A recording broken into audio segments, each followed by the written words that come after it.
আমাদের আজকে ভগবান শ্রীকৃষ্ণের শুভ জন্মাষ্টমী এবং বিশ্ব হিন্দু পরিষদের প্রতিষ্ঠা দিবস।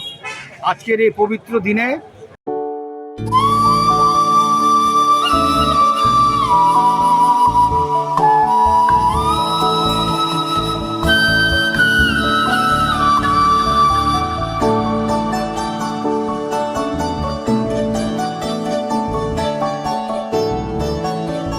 শ্রীকৃষ্ণ জন্মাষ্টমী উদযাপন সমিতি ও বিশ্ব হিন্দু পরিষদের পক্ষ থেকে কোচবিহার শহরে বর্ণাঢ্য শোভাযাত্রার আয়োজন করা হলো।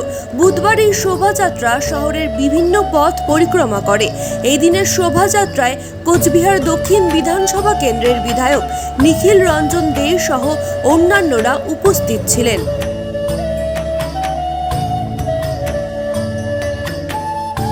জন্মাষ্টমী কি করছেন আপনারা?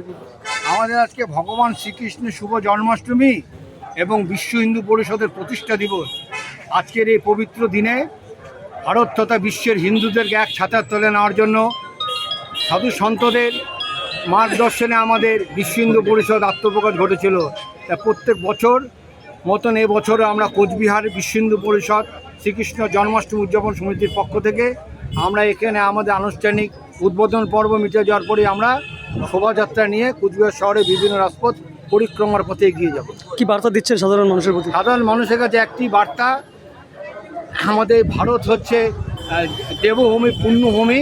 এই ভারত কৌরব মুক্ত ভারত হোক, এই বার্তাটাই আমরা আজকে জন্মাষ্টমীর এই পবিত্র দিনে সমাজের কাছে রাখছি। আপনার নাম কি দেখতেছেন? আর সুকুমার ভট্টাচার্য, শ্রীকৃষ্ণ জন্মাষ্টমী উদযাপন সমিতি সম্পাদক।